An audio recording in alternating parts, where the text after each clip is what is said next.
Se eu vendi o banco? Eu vendi o banco porque eu fiz questão de... Se eu não entendo de banco, para que eu vou ficar com o banco? Com Pan-Americano.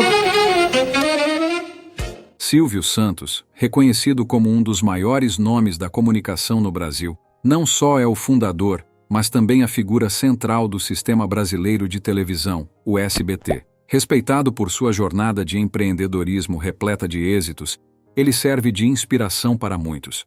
Além de sua conhecida atuação no SBT, Silvio é proprietário de uma série de outras empresas. Entre elas, algumas são amplamente reconhecidas, como a Jequiti, enquanto outras, como a Cisan Empreendimentos Imobiliários, não são tão famosas, mas todas fazem parte do grupo Silvio Santos. Entretanto, um episódio em uma destas empresas marcou negativamente a trajetória do empresário, ameaçando até mesmo a continuidade de sua emissora de TV. Esse episódio envolve o Banco Pan-Americano, uma instituição financeira bem conhecida nas décadas de 90 e 2000, que se tornou famosa por um escândalo de fraude de grandes proporções, destacando-se ainda mais pela notoriedade de seu proprietário. Mas o que exatamente foi essa fraude? Silvio Santos teve participação nisso? E como isso colocou o SBT em risco? Vamos esclarecer cada uma dessas questões agora nesse vídeo. Vamos começar?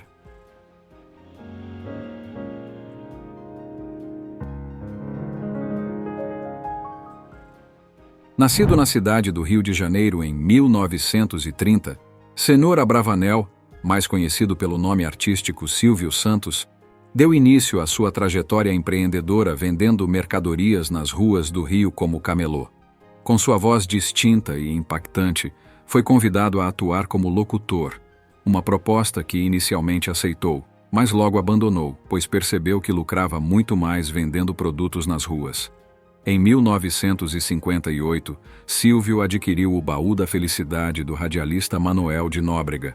Nesse negócio, os clientes pagavam parcelas mensais e, depois de um ano, recebiam uma caixa com brinquedos. Esse foi o começo do que viria a ser o Grupo Silvio Santos. Ele manteve o sistema de parcelamento do baú, mas ampliou o modelo de negócios, inaugurando lojas onde os clientes podiam trocar o valor pago não só por brinquedos, mas também por eletroeletrônicos. Sua primeira aparição como apresentador de televisão ocorreu em 1961. Na TV Paulista, comandando o programa Vamos Brincar de Forca. Ele utilizava esse espaço para promover o Baú da Felicidade. O êxito do programa levou à expansão do catálogo de produtos do baú, incluindo carros e casas. Para gerir todas essas operações, Silvio adquiriu várias empresas, incluindo concessionárias e construtoras. Com o capital acumulado através dos carnês, Silvio Santos fundou a Baú Financeira em 1969, que mais tarde se transformaria no Banco Pan-Americano. Ele também fortaleceu o setor financeiro do grupo com a liderança em capitalização, responsável pela comercialização de outro grande êxito do empresário, a Telecena. É importante lembrar esse detalhe, pois será relevante mais adiante. No âmbito televisivo, um fato menos conhecido é que Silvio Santos teve uma passagem como apresentador na Rede Globo, mas deixou a emissora devido à sua impossibilidade de se tornar acionista do grupo. Posteriormente, ele se dirigiu à TV Tupi e Record, onde chegou a possuir 50% das ações da emissora paulista. Na década de 70, Silvio Santos começou a planejar a criação de sua própria emissora de televisão. Esse sonho se tornou realidade em 1975, quando ele ganhou a licitação para o Canal 11 do Rio de Janeiro. A nova emissora, nomeada TVS, iniciou suas operações com um contingente de mais de 13 mil colaboradores e um investimento inicial de 10 milhões de dólares. Em 1981, Silvio obteve a concessão de mais 4 canais, que juntos formaram o Sistema Brasileiro de Televisão, o SBT. Na mesma década, mais precisamente em 1981, ocorreu outro episódio interessante, que talvez seja novidade para você.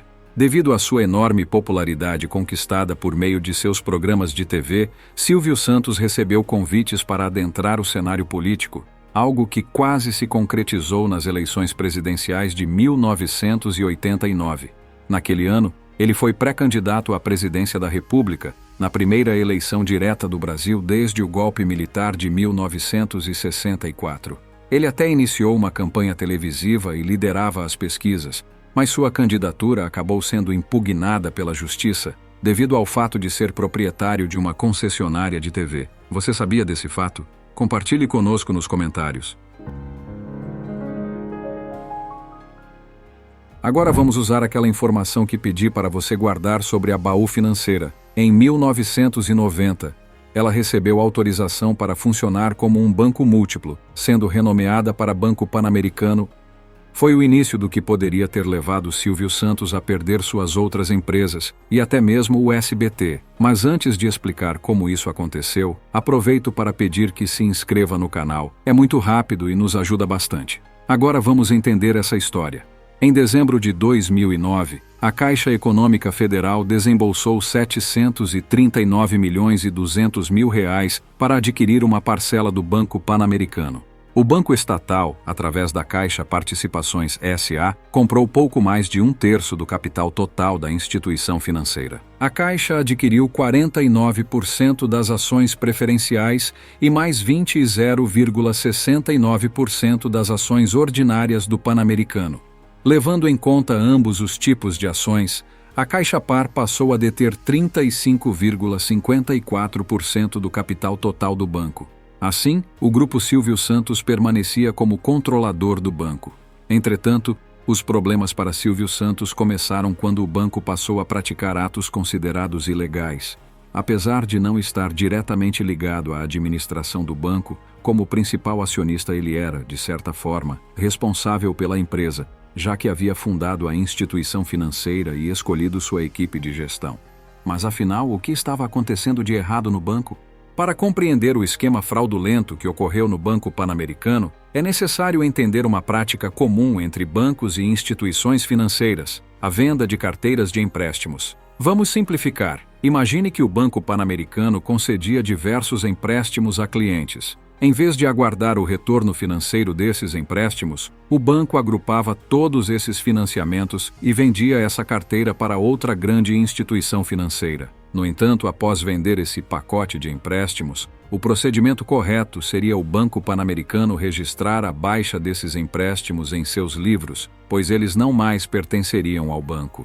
Isso é essencial, pois esses valores são parte do patrimônio do banco. Se esses valores já não pertencem mais ao banco, eles devem ser removidos dos registros financeiros. Contudo, o Pan-Americano vendia essas carteiras e não registrava a baixa desses valores. Ou seja, embora o banco já não possuísse o direito de receber por esses empréstimos, pois não lhe pertenciam mais, nos balanços financeiros ainda constava que esses valores a receber pertenciam ao Banco Pan-Americano.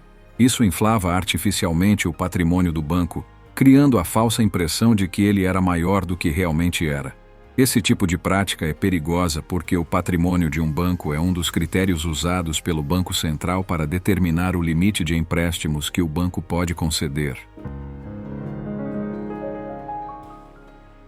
Nesse contexto, o Banco Pan-Americano passou a dispor de um limite crescente para conceder empréstimos, sustentado por uma carteira de crédito em expansão. Paralelamente, o banco apresentava um patrimônio líquido negativo, mas seus registros contábeis indicavam um patrimônio de 1,6 bilhões de reais. Com tais números e lucros artificiais, os diretores do banco lucravam substancialmente devido a bônus que recebiam. O Banco Central, suspeitando de irregularidades, iniciou uma investigação sobre o Pan-Americano. Ao final, o Banco Central desvendou o esquema fraudulento, concluindo que ele resultou em uma fraude de 2,5 bilhões de reais. Além de investigar o banco em si, Silvio Santos, como maior acionista, também foi alvo de investigações. Contudo, foi constatado que ele não teve participação na fraude. Silvio Santos, portanto, poderia se desvincular do caso e alegar não ter responsabilidade sobre o ocorrido. Porém, em vez disso, ele decidiu colocar todo o seu patrimônio, incluindo suas principais empresas, o SBT e a Jequiti, como garantia para cobrir o déficit financeiro. Ele assumiu o risco de perder seus maiores ativos empresariais. Ao oferecer seu patrimônio como garantia, o Fundo Garantidor de Crédito, que assegura o retorno de até R$250 mil por CPF por instituição em caso de falência, concordou em negociar com ele. Em 31 de janeiro de 2011, o Grupo Silvio Santos negociou a venda do Banco Pan-Americano para o Grupo BTG Pactual, que assumiu a totalidade da dívida acumulada da instituição. A transação foi fechada pelo valor de 450 milhões de reais. Silvio Santos não reteve nenhuma parte desse montante, pois seu objetivo principal era se desfazer do banco para preservar suas outras empresas. Com essa venda, as empresas que haviam sido oferecidas como garantia por ele não corriam mais risco. Após a conclusão das investigações, Silvio Santos foi completamente isentado, considerado honesto e sem envolvimento nos crimes de formação de quadrilha, lavagem de dinheiro, gestão fraudulenta, Caixa 2 e crimes financeiros. Atualmente, o antigo Banco Pan-Americano opera como Banco Pan, tendo sido totalmente reformulado pelo BTG Pactual. Em 6 de abril de 2021, o BTG Pactual adquiriu as ações pertencentes à Caixa por 3,7 bilhões de reais, tornando-se assim o maior acionista do banco. Ao vender o banco, Silvio Santos ainda ofereceu um conselho valioso para os investidores. Um conselho que se mostrou assertivo, uma vez que as ações do Banco Pan de fato valorizaram, embora agora operem abaixo do seu pico histórico. Mesmo diante de toda essa agitação e sem ter qualquer envolvimento no esquema fraudulento, Silvio Santos demonstrou grande integridade e honradez. Você já estava a par deste capítulo na história do renomado empresário Silvio Santos? Deixe seu comentário e confira o que outras pessoas pensam a respeito deste assunto. Se você tem curiosidade de conhecer mais sobre a conturbada trajetória do apóstolo Valdemiro Santiago, líder da Igreja Mundial do Poder de Deus, dê uma olhada no vídeo ao lado. Um grande abraço e até breve.